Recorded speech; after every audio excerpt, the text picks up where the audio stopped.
नमस्कार बच्चों, स्वागत है आपका अपने YouTube चैनल हमारे सर पर, जिसमें मैं रोहित कश्यप क्लास 6 की मैथ को लेकर के चल रहा हूँ। पिछली क्लासेस में हम लोगों ने यूनिट फर्स्ट यानी नेचुरल नंबर को समझा, जिसमें एक्सरसाइज 1A और एक्सरसाइज 1B थी। आज हम लोग चालू करेंगे यूनिट 2 यानी पूर्ण संख्याएँ यानी होल नंबर। क्या होल नंबर? उसमें एक्सरसाइज 2A को आज प्रारंभ करते हैं। तो एक्सरसाइज 2A पहले हम बात कर लेते हैं यूनिट 2। यूनिट 2 का मतलब होता है पूर्ण संख्याएं यानी होल नंबर। होल नंबर क्या होता है? अभी हम लोगों ने पिछली क्लासेस में समझा प्राकृतिक संख्या क्या होता है। प्राकृतिक संख्या क्या होता है? जो संख्याएं 1 से स्टार्ट होकर अनंत तक जाती हैं वो सभी प्राकृतिक संख्याएं कहलाती हैं। जैसे हम पहले प्राकृतिक की बात कर लेते हैं, तो ये सभी क्या थी? हमारी प्राकृतिक संख्याएं। अब बात करना है हमको होल नंबर्स की। तो होल नंबर्स में कुछ नहीं होता है, बस आगे जीरो लग जाता है।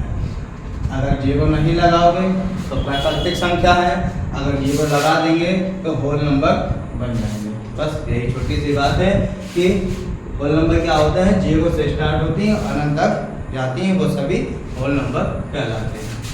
एक्सरसाइज 2 है, इसमें पहला क्वेश्चन, सबसे छोटी पूर्ण संख्या बताइए।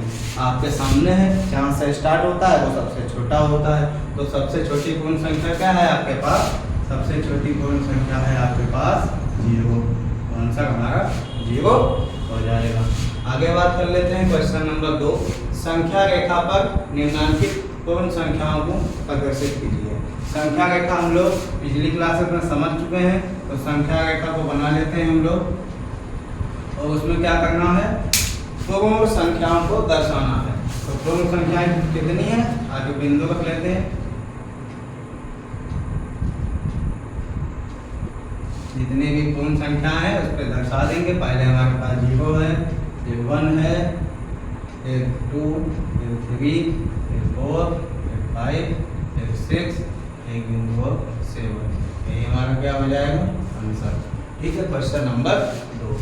क्वेश्चन नंबर 3 की बात कर लेते हैं। क्वेश्चन नंबर 3 क्या है?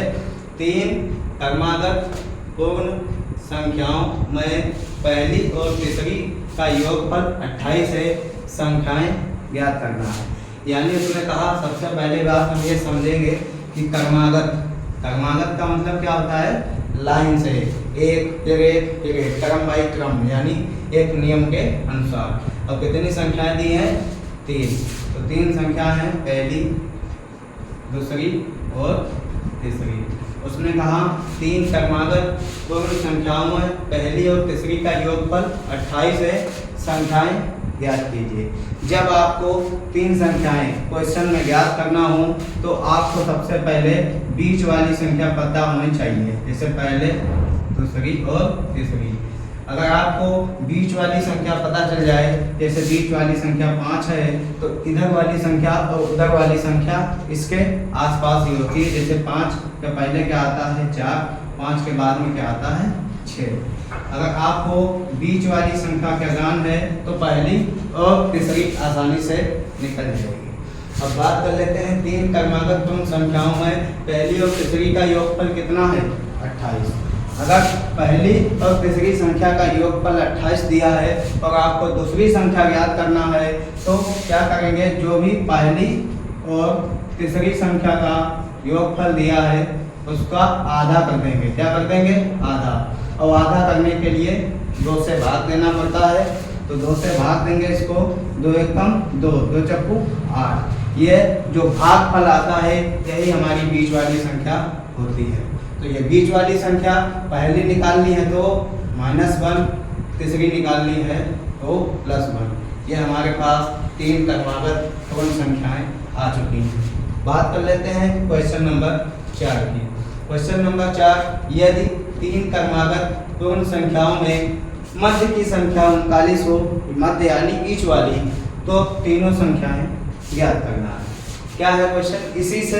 इसी के द्वारा इस क्वेश्चन का निर्माण हुआ है। तो क्या किया है इन्होंने? 3 क्रमागत संख्या दी है, वही पहली, दूसरी और तीसरी। अब इन्होंने कहा है कि यदि 3 क्रमागत पूर्ण संख्याओं में मध्य की संख्या 39 है, तो अगर मध्य की संख्या 39 दे दी है तो पहली और तीसरी को निकालना बहुत आसान है। इसके पहले क्या आएगा बताओ? 38। इसके बाद क्या आएगा? 39 के बाद 40 आएगा। यही हमारा आंसर हो जाएगा। आगे बात कर लेते हैं क्वेश्चन नंबर 5 की। क्वेश्चन नंबर 5, प्राकृतिक संख्याओं के समूह में किस संख्या के सम्मिलित कर लेने पर वह पूर्ण संख्याओं का समूह बन जाता है? जैसा ही हमने यूनिट चालू की थी, पहले ही बताया था कि प्राकृतिक संख्याओं में 0 लगाने पर वो हमारी पूर्ण संख्याएं बन जाती हैं। तो यहाँ पे क्या लगा दें? 0 लगा दें, यानी हम प्राकृतिक संख्याओं में 0 को ले लेंगे तो वो सभी हमारी पूर्ण संख्याएं बन जाएंगी, यानी होल नंबर बन जाएंगे। इसका आंसर यही होगा। तो एक्सरसाइज 2 हमारी कंप्लीट हो चुकी है। आगे की क्लास में हम लोग एक्सरसाइज 2B को देखेंगे। धन्यवाद।